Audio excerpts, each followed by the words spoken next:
I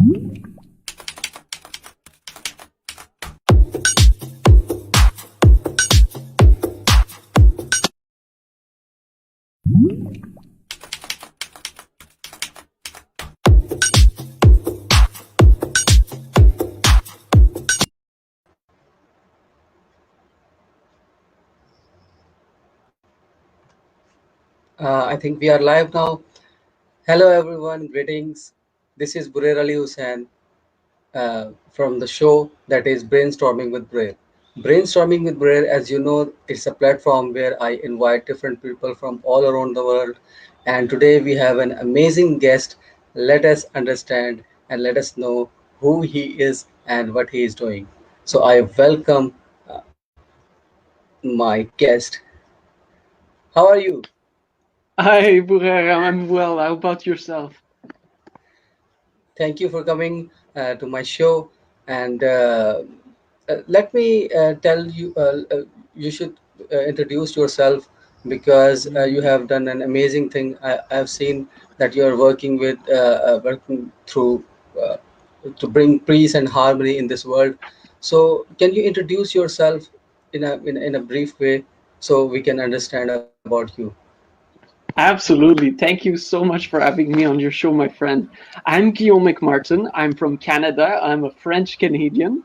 And I didn't know what I wanted to do in my life. And I struggled for a long time to find what was my purpose, what I was here to contribute for. And I was also, as long as I can remember, I let other people bully me at school, at my job. I became a firefighter because I wanted to help the people and make a difference.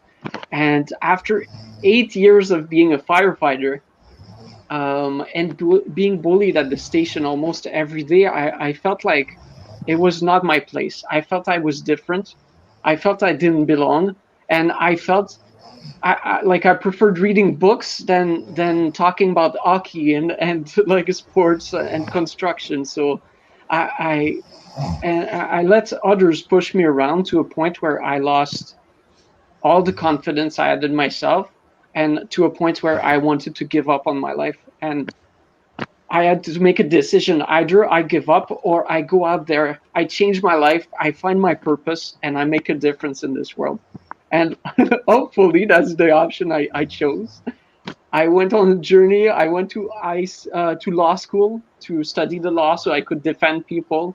That because I want to protect people that cannot defend themselves. Because I was being a victim of bullying. Law school was not for me.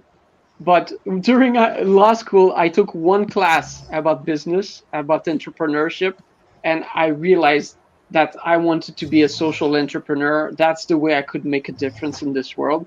And that's been my journey since then, has been all about social entrepreneurship, making a difference, discovering spirituality. Because at first, I let my ego guide me. All I wanted to do is prove to the people who had hurt me in the past, that had bullied me, that I could succeed. And so I started investing in real estate, in the stock market, in startups. Like I threw my money around. I wanted to show off that I was successful. And like, let's say I hit a wall pretty fast. My ego stopped me, and I was bankrupt. I lost everything I owned, all my properties, all my investments. But this was one of the best things that has happened to me in my life, because it led me to discover spirituality, to discover, like, connect with God, universe, spirit, with source, and really be on a journey to make an impact, and realizing that it's not about me, it's about others, it's about the world, it's about what contribution can I make in this world. That's an amazing thing that you have done. I want to inquire about what has made you so amazing, because ups and downs, problems are part of our life. But Mm. what has made you so amazing, and what is the thing that you have recovered from the bullying part, or the worst part you had in your life? Thank you. Good question, Burair. For me, well, feeling like I was different since I was a kid. I was letting others push me around in the schoolyard at the school. I was letting others like like in the movies, like they will throw your books on the ground while you're in the hallway, and because I was intellectual kid and I asked like way too many questions in class, or I always wanted to give the answer, well, that led others to push me around. And I was also, I've always been a dreamer. I've always thought like of like kind of like a macro perspective of the world, and things that we can do for humanity, and, and having big dreams, a big vision, and that led others to bully me as well. And at some point, I felt like I just didn't belong. I was not like the other kids. I was not like the other firefighters at the station. I was different. Um, that at first it was hard, and I felt like I was not good enough. But then on my spiritual journey, I realized that being different is so amazing, and we're so blessed to be all different from each other, because we're all meant to elevate each other rather than push each other around and step on each other. We're all meant to make a difference because we all have a gift that is meant to be shared with the world. And through support, when the pieces of the puzzle connect, that's when we make a big difference. That's great. That's great. My next question would be, what is your pain point? I mean, everyone has a pain point that drives you to the amazing person that drives you. I mean, Elon Musk want to solve problems for the Mm-hmm. humanity.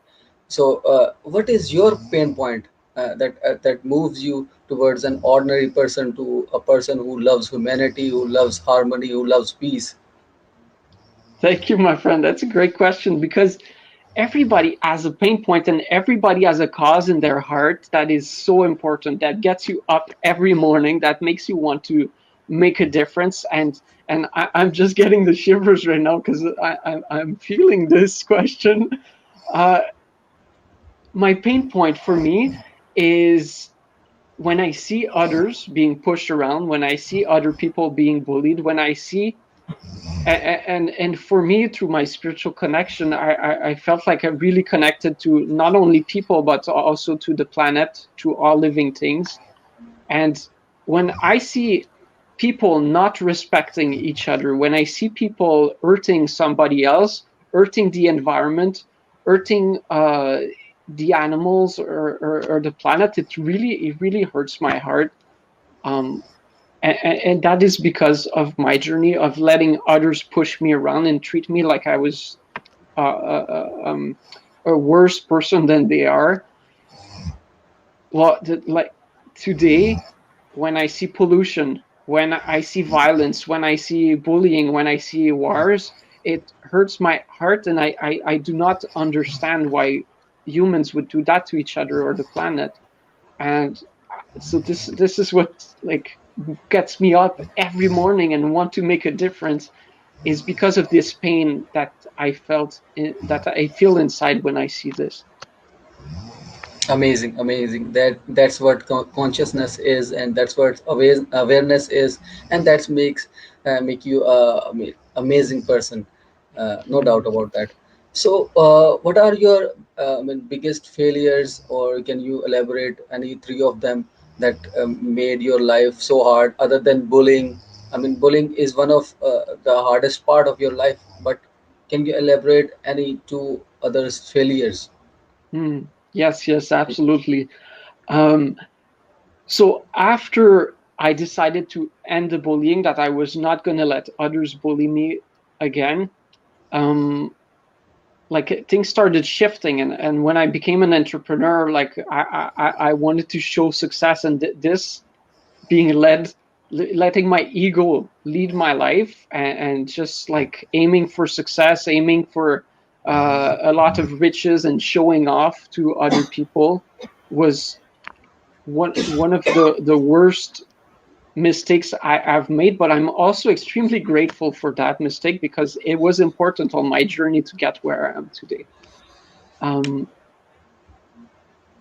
to like not managing my investments well enough, and like just buying properties after properties, and not taking care of like the management, or letting my property manager at the time like control the properties, and I was letting that person, like I didn't want to manage. I just wanted to get more and more and more, um, get a nice like Mercedes and nice suits, and go to big dinners and events, and say like, look at all that I'm doing. I I, that was such an important failure in my life. Like, I'm failing forward, and that was so important that I crashed, and I'm so grateful that I did, because maybe today I'd still be like, I'll be kind of like a evil person because I'd just be about money. And because I did a journey, and I let my ego guide me, or the devil, or whatever you believe in, it was important on this journey to be where I'm today. So I'm grateful for it. But that would be the worst mistake, um, is to see people that promise me riches, and people that, like, coaches that were costing like $50,000 for 6 months of coaching. That was crazy, and I put my money in there just because they were promising me the riches and the success. Yeah, that's another amazing thing. I think it's not your fault. It's something that is related to our education system that is collapsing all around the world, and Hmm. that did not teach us how to invest and how to make money, rather than make us a good grammar. Yeah, So, yeah. that's right. Yes. What is your biggest success in your life, or maybe you have one or more successes in your life? Can you elaborate? The biggest success, I would say, is like through my spiritual journey, when I did a lot of meditation in the forest. I did a lot of meditation while I was cleaning the forest from all the litter that I saw around, and and I just realized that as humans we are all connected. We're all connected to this same energy, to God, universe, spirit. Through we're we're all part of this same create. We all have this creation energy within us, and it's when I decided to um, give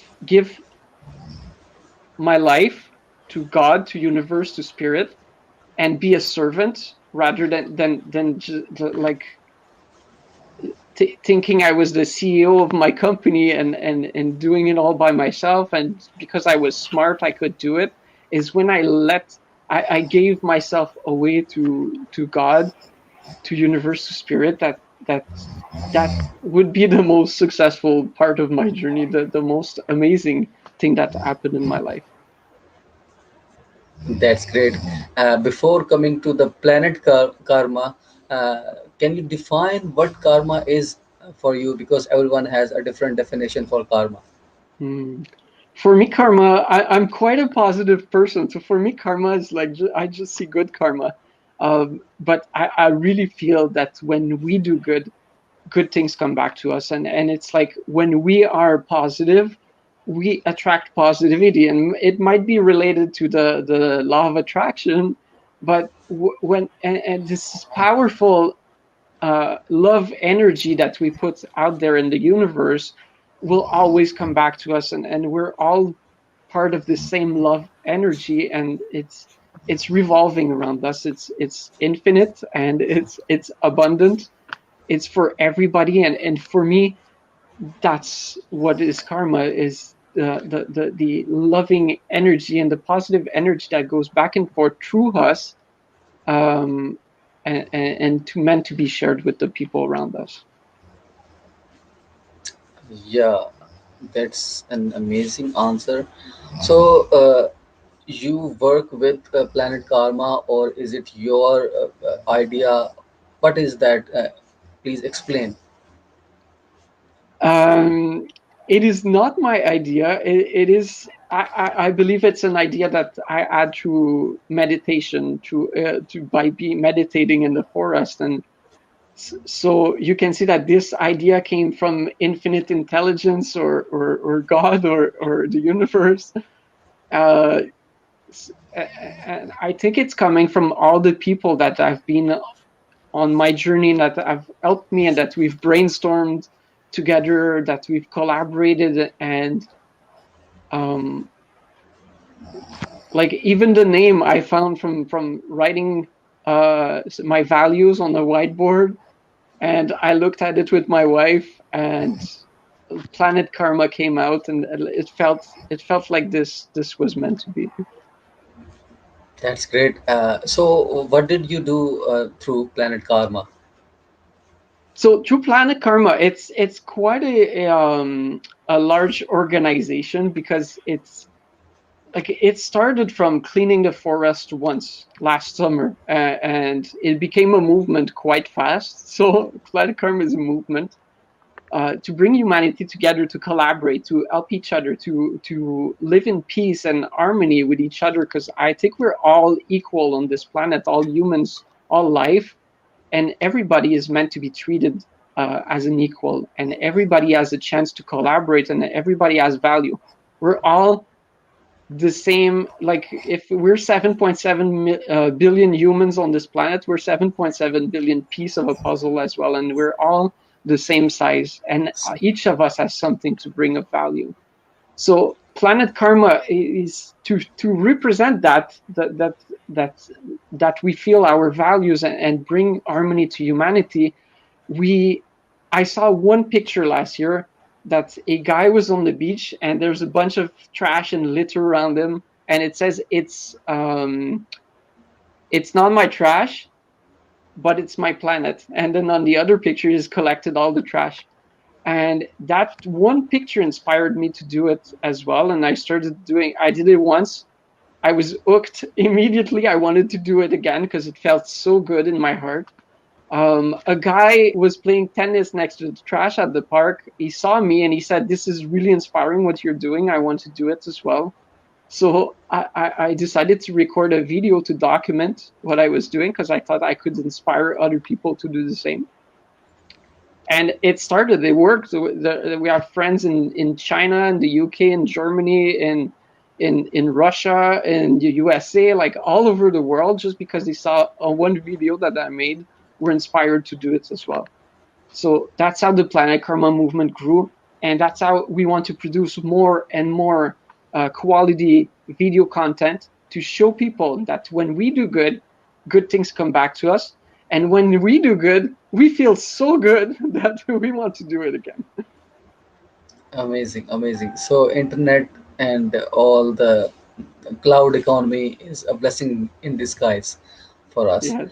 Uh, so, what is your future plan about Planet Karma, and how would you solve SDGs, or I mean, help in improving the planet through Planet Karma? Mm, great Yeah. question, my friend. Well, the SDGs are so important, and I feel like so connected to all of them, and I want to contribute, because I see a bigger picture where everybody connects and collaborate. And to do that, we want to produce the content more and more. I see Planet Karma as a production company, high quality TV, and that's going to be online shows as well. We just, this week alone and last week, we made deals for 2 TV shows that we're going to produce, and another one that we were just talking about yesterday. So this is really exciting. We're going to produce more and more content, so that we can inspire people around the world. Whatever the language that they speak, I want to translate it in every language, and be accessible online for everybody. We have connections with Netflix as well, so we might have shows going on there. There's so many projects that we're working on, and we're going to use the vehicle of the production company that we created to show the projects. And when people see that we can make a project, like I built remember I was bankrupt after I lost everything from letting my ego guide me, and we recreated this all with like $0. With zero, we don't need the wealth all the time. When we come from our heart, everything comes to us, and we got volunteers. We're growing the team. Like the money will flow through sponsorships, through collaborations, or people will do donation in kind. So they gave us materials that we need, they give us the help that we need, and it's all coming together like that. So as we're growing the Planet Karma TV, we're creating projects as well that can be created with almost no funds, because we want to show people around the world that they can do it as well. We want to inspire other humans to do good, and they can do that with limited resources. And all we need to create is shows that are entertaining, that are inspiring, and that are educational as well. So we put this all together and make a big movement around the world. That's a great effort, and I hope it will be the greatest movement of all the time. Um, Thank you. but yes, so I'm thinking about that. How would you connect meditation with your project, and how would you motivate people to do good things? There is an action part. You provoke people to clean garbage, or clean their houses, or clean their oceans, Yeah. everything. But how would you motivate them to meditate, or how would you connect these things? I mean, action part and the meditation part. Uh, Yeah, that's such a good question. I think I'm not I've done a lot of meditation myself, and I love guided meditations as well, or even visualization. Like close your eyes and you see yourself 1 year from now and what's happening. And I saw, like when I did one last week, I saw myself in Pakistan in 1 year from now, and we're doing a big show about global peace, which is going to be awesome. Um, but we're here to collaborate, and I cannot lead a guided meditation, but I know people you do, and like we need people like yourself, my friend, to have shows and inspire others, and guide them through meditation, and help people take the time to stop during their day and realize that the meditation that they're doing is so much more productive than running around and trying to get everything to work. The moment that we decide to let go of control, and we give the control to God, to universe, it's like all the magic starts to happen and the miracles start to flow. And this has to be shown through the TV productions that we're going to do, because people need some guidance right now, because I had no idea about meditation a few years ago. I had no idea I was connected spiritually, and I had, like, I just thought I was smart and I could do everything, and well, that's why I had to crash to connect. No doubt you are smart, and you have done so many things, so many good things that no other person thinks like you. But I'm sure, and I'm always ready to collaborate with you. I'm always ready to give something for Planet Karma without uh, anything. So uh, there is a term that is called learn, unlearn, and relearn, and Mm, this had played a very important role in my life. So what would you think, how can someone learn and then unlearn and then relearn something? Because at times we are so rigid, we are not ready to accept change, we are not ready to accept new things. So we have to unlearn and then relearn. So how would you relearn the different things, different new things, new technologies, or maybe when you started meditation, you have to relearn some of the concepts you have never mm. learned before. So how Such did a you do good. that? You're good with your questions, my friend. They're so good. Thank you, thank you. For me, like I had to unlearn everything that I thought I knew, and like uh, when I got on my spiritual journey, and when I learned to connect and meditate, and when I was in the forest, like I go to the forest a lot because that's, for me, without my phone and without like Wi-Fi, and without, like, I'm just alone with the plants, the animals, all living things. My heart will connect with the trees, and the roots, and like I'm just seeing everything that's underground, like the worms and the beetles, and that we don't see, but I know they're there, and I connect, and I listen with my heart.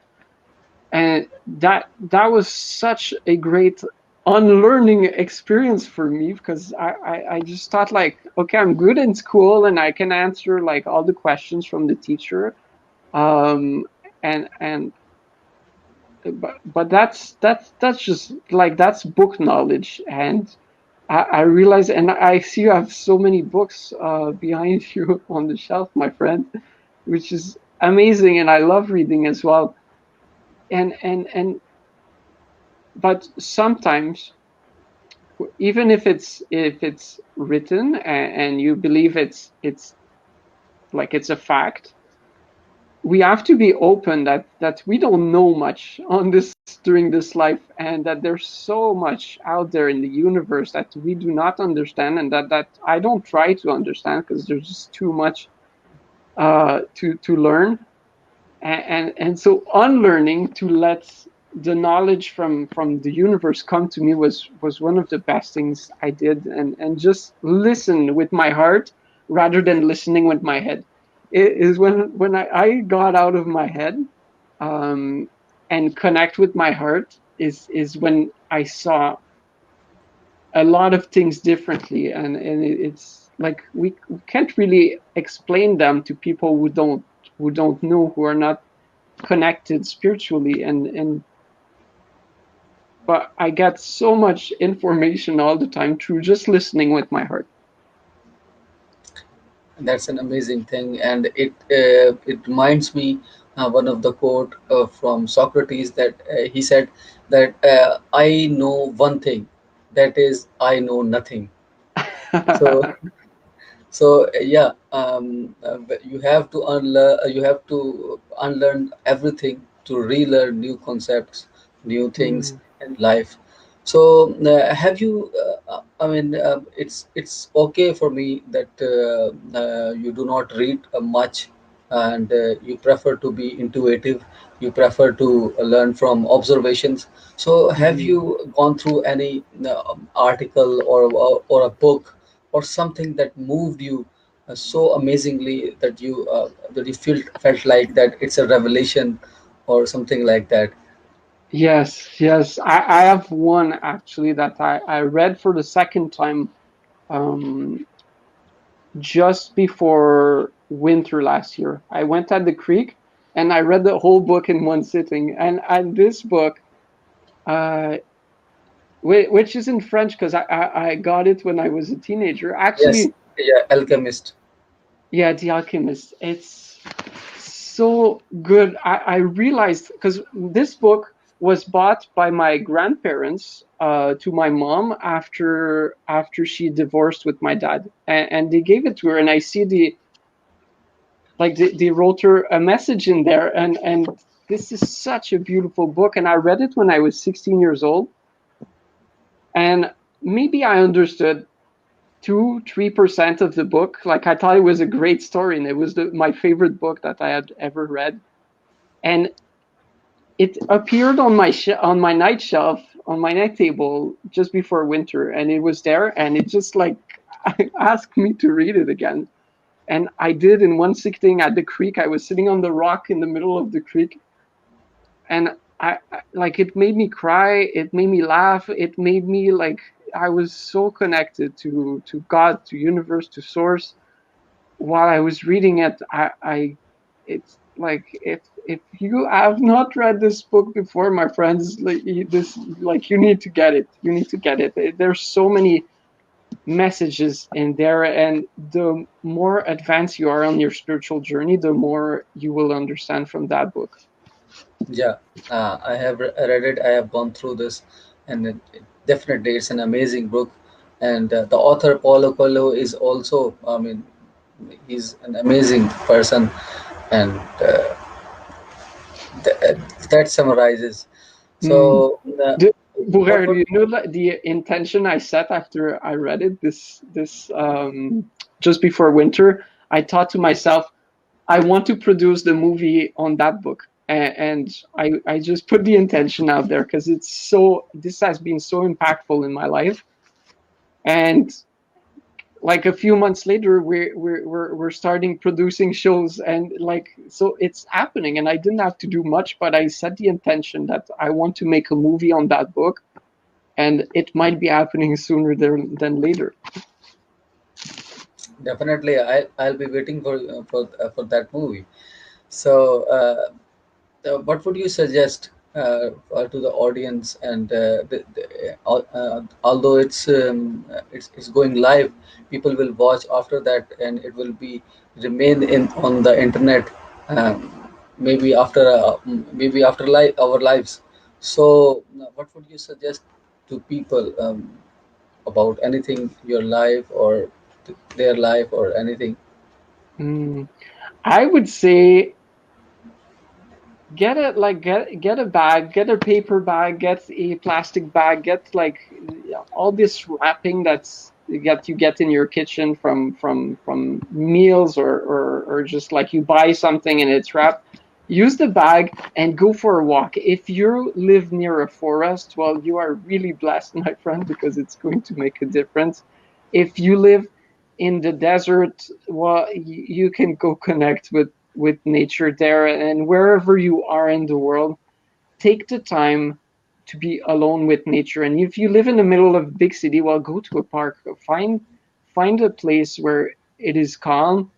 And if you see, have the bag in your pocket, and if you see something flying around, like litter that's left by other people, pick one thing. Just take one thing and put it in the bag, and then bring it to a trash or recycling can, and you will see how good that makes you feel, and how like out of a sudden you're so much connected to all that is around you, to all living things, and you're gonna feel so good about it.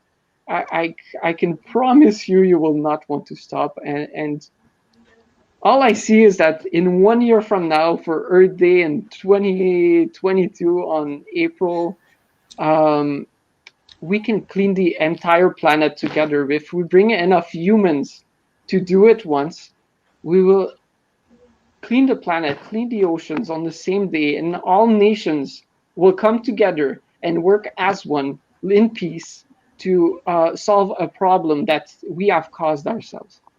And it's going to make us feel so good, each of us, that we'll just want to do more. So say, give something, give money, give your time, help somebody that needs it, help nature, help an animal, do something good, and you will see, my friends, good things will come back to you. Thank you for your message, and it's a great message. Although we have met for the first time, but it never liked it that we have met for the first time. You are amazing guy, and you have an amazing energy. I can feel that. So, thank you for coming, and I end this show with the note that keep listening to the planet, keep listening to to the people around us, to the living organisms around us, because Mm. they all are connected with us. With that note, I sign off from the brainstorming with prayer session. We will meet in another show another person, and another amazing person. So till then, bye bye. Thank you so much, Burair. Thank you.